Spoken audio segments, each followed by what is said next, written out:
Hey everybody, welcome to Off Leash with Eric Prince, where you can get the very best and latest information about the threats to America all across the world. Today, we're going to talk about the threat within the United States. So, Eric, I'm going to run this story by you. The Terrorist Screening Center, that must be, I'm sure, a very capable agency in the U.S. government, last spring had screened an illegal immigrant coming across our southern border and said, oh, you're fine, just like everybody else. You're fine, you're fine. And then somehow he got stopped again and was screened again. And they said, oh, wait a minute, we made a mistake with this one. This guy was arrested in Minnesota just days ago. And they determined that he was a member of the Somali terror group Al-Shabaab. So just for shocker that he went through our border, shocker that he ended up in Minnesota, where there's a large Somali population. Just a refresher for our excellent off-leash viewers on Al-Shabaab. They've carried out bombings, suicide attacks, assassinated Somali peace activists, international aid workers, journalists. It is the Al-Qaeda affiliate of Somalia. Right. And they've ravaged Somalia, they've ravaged Kenya and Ethiopia. They are bad, and they need to be extincted. But right. Apparently they're now admitted to the United States. Well, and I remember this attack in 2013 on the Westgate Mall in Nairobi. They slaughtered 67 people. And then in 2017, hundreds of civilians in Mogadishu through 2 suicide attacks. Hundreds, right? Yeah. Look, they are a very, very bad set of people. And again, half measures and a failed counterterrorism policy of the U.S. has let Al-Shabaab continue power and dominating much of the country of Somalia. But yeah, okay. Why do we need to fix those countries like that? So we can send all the bad ones from the United States back. Yeah. Deport them immediately. Okay. This nonsense of illegal immigration, the absolute open border deluge that we've suffered under, you're now seeing it converge because the Iranians have been smacking us. They've been attacking Americans. They just killed Americans. And now the Biden administration is, well, we'll respond in our own time. You know why they're hesitant to respond? Because the Iranians, for years, have been moving military-age males to Venezuela, getting them rebadged as Venezuelans, and sending them up into America. Okay, so they have lots of cells all across the United States that will smack with Hamas-like October 7 attacks if the U.S. does anything against Iranian interests. But you're literally saying that the President of the United States, the Commander-in-Chief, is reticent about his response to Iran killing American soldiers because there are Iranian terror cells in the United States. Yes, just last week, that letter published by a number of former FBI senior officials and CIA and CT officers from the FBI said, never before have we had such grave danger of an invasion for terrorism. That's exactly what they're talking about. And then just today, the director of CIA publishes a long thesis on how great the CIA is. I think he's trying to cover their ass for some very bad things that are about to happen. He's trying to preempt. It's clearly a preemptive action. Sure. But this guy, this Somali, is one guy. One guy. So the Border Patrol caught 172 terror watch list suspects attempting to enter the U.S. in 2023. Right? Now check this out. Border Patrol apprehended 50 illegal immigrants on the terror watch list between October and December of 2023. Comparatively, there were a total of 30 captured between 2017 and 2020. This is, and these are the guys who we've caught. These are the guys who we captured who are on the watch list. It's a joke. When really bad things happen, probably in the next few months in the United States, this absolutely sits on the foot and head of the Biden administration and every idiot Democrat that put them in office. So, look, 9/11, we saw, a calculated attack, highly coordinated, planned for months and months and months. Is that kind of planning going on in the United States right now for a coordinated attack in multiple locations? Yes. It's happening right now. I would not be surprised. And there's nothing we can do about it. We can start deporting people and wrapping up people that don't belong and send them back to where they came. Well, we know in the U.S. Senate, they've been negotiating over this ridiculous border. So let me take this back. Yeah, they're negotiating a sellout of amnesty for more people that don't belong here. again, whether it's an intentional demographic shift, if it's all about the Democrats keeping power, or if it's about big business having access to cheap labor. It's both. In both ways, they're selling out America, tantamount to treason, and it must stop. But these politicians, they think that the American people are so stupid. Day one, Joe Biden lifts all of Donald Trump's border policies and restrictions, right? That people 8 million illegals have flooded in, 8 million or more. And we've just let them in. It's intentional. It's purely intentional. And then our jackass president says, "Oh, just give me power. Give me more power, and then I'll solve the border." After he's intentionally undone everything that Trump had done to stop the border, it's. Well, you know what? Joe Biden's going to do what Joe Biden does. It's the weakling Republicans in the Senate. It's Mitch McConnell and these guys, Lankford from Oklahoma, who are negotiating a deal as if policy is the problem, as if laws are lacking for us to have proper border policy. We don't need any of them. And Joe Biden, it gives him an excuse to be able to say, the Republicans are not giving me what I need, the tools I need to get the job done. But what Abbott has done in the last couple of weeks of saying no more, he's removed the federal officials and saying, if the federal government will fail to do their job, we, the state, are going to enforce our border. It is absolutely within their right to do so. And I've been talking about this gets solved when the states flex up and pursue the 10th Amendment, because you have a federal government that's failing to do their job. Let the states do it and say, F you, federal government. This is a states' rights issue. Go ahead and have that struggle. And that is worth having. Good on Texas for finally doing it, and all the other states that have sent support or National Guard support to do that. Enough of the insanity from Washington. Well, what the Supreme Court said was that the federal government has a right to remove barriers put up by the state of Texas.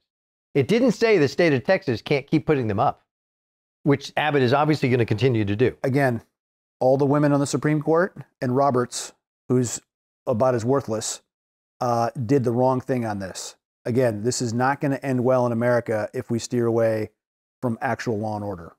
So let's go back. Terrorist cells, Iranian terror cells in the United States of America. It's an election year. We've clearly, China, Iran, possibly North Korea are looking to capitalize on the weakness of the United States right now, especially in an election year. Taiwan will probably drop this spring, as you've explained to us before. So now you've got Iran, who's trying to stoke a hot conflict involving the United States directly in the Middle East. You say that they are shipping migrants through Venezuela. They have for how long? I used to run a program which was watching that flow already back in 2005 and 6. Thousands of Iranians going to Venezuela, getting rebadged, getting new legitimate Venezuelan passports. Off they go into America as refugees. All right, we got to go to the map.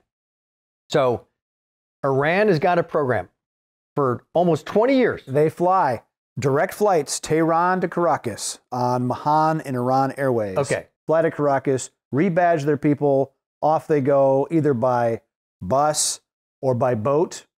Okay, through the Darien Gap, up Panama, refugees, all the way up the entire rat line of illegal flow run by the cartels. Hell, there's even NGOs that are flying. I said previously I was approached by an NGO in Haiti that wanted to charter a regular flight between Port-au-Prince, Haiti, and Managua, Nicaragua. Why? Because they could fly to Nicaragua visa-free, Haitians, and get on the train, the land train, all the way up through our southern border to become illegal migrants. But this strikes me as just rank competence that we have in this current administration, because you've got. I think it's a purposeful demographic shift. They can't be this stupid, right? So it's just flat out evil, and they're literally destroying the demographic makeup of America. Well, it's two things, right? It's the intentional elimination of our border to flood in illegal immigrants for the demographic shift. I totally agree. But the consequence, whether intended or unintended, the consequence is making ourselves vulnerable to terrorism at the hands of Iran and Venezuela. So then we have Venezuela and cartels. Don't forget the cartels. Right? And the cartels. Cartels. Remember, cartel people, they dissolve their enemies in acid. These are not nice people. And they're co-conspirators of the federal government. Yes. So the Democrat basically, and the Democrat Party. The Democrat Party basically enabling sex trafficking, human trafficking, drug trafficking across our border, all for the sake of their political power. But here's the subplot, of course, at the same time, which is Venezuela, where we lifted sanctions on oil and mining so that they would have fair elections. Then their Supreme Court takes out Maria Corina Machado. Sure. Let me explain from that. the ballot. So again, there's been sanctions against PDVSA, the national oil company of Venezuela. The Biden administration agrees to lift those, and they're supposed to have an election this year in about October. And soon after that's announced, the opposition of Venezuela gets together and they have a primary.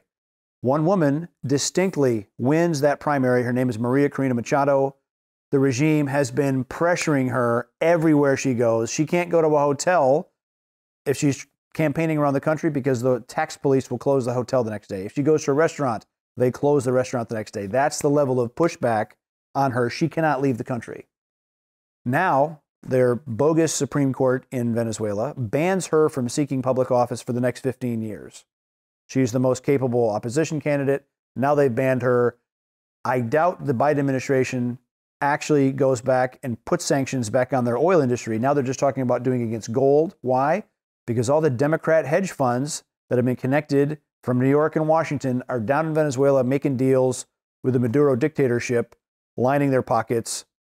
So the administration claiming, oh, you banned your candidate, we'll put sanctions back in place, but it's just saber rattling. They really won't. I don't believe they will. And at the same time, another subplot going on is their neighbor Guyana has got these oil discoveries in the last 3 years.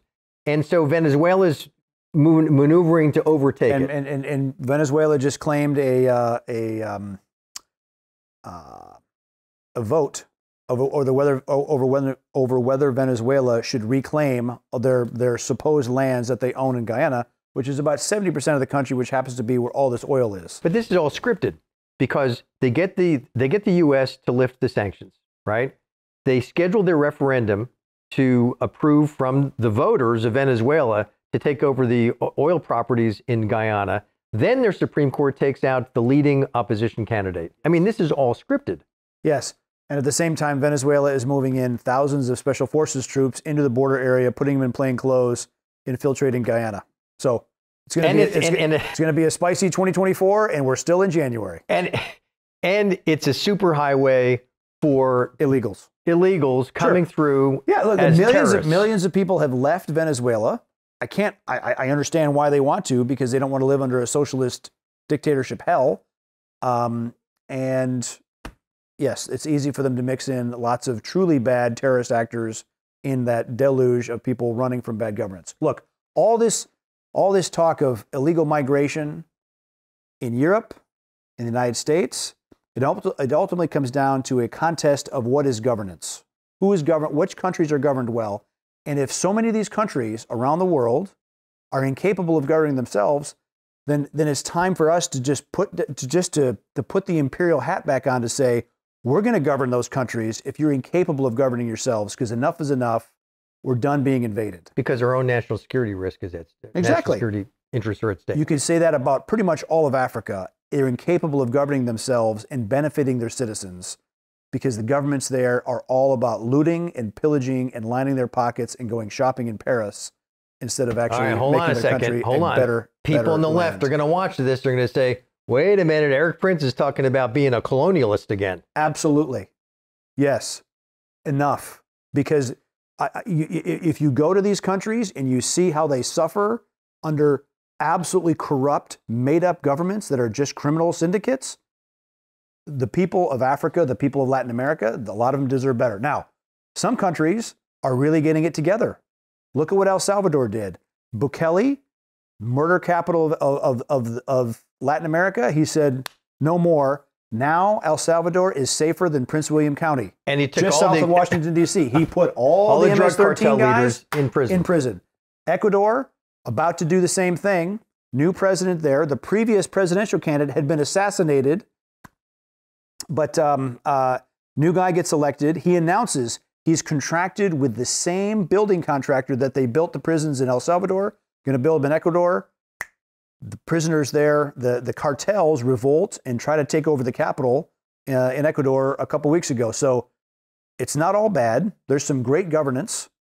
Argentina. I like at Argentina. God bless Milei. I mean, yes. So, but the countries that cannot fix themselves, particularly in Africa, the worst, it's time to think about other governance options because they are clearly not capable of self-governance. Or bringing the professionalism they need to capitalize on their own natural resources. And the most of all, stop lending, stop the aid programs, which really only benefit the elites in those countries to the detriment of the little guys. Or it's benefiting China, right? Who's taking over building infrastructure. Sure, because China doesn't care about the governance. They do black bag diplomacy, paying cash to the right people to get what they need signed, and they're on their way. All right, well, for our exit here on this conversation, it seems to me like the United States is in a foot race with disaster.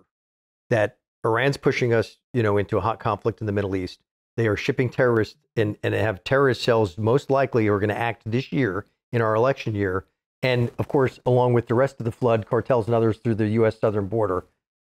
Give me an outlook. Before even you get the BLM and the Hamas militias of the Democrat Party very active in the United States this summer. Right.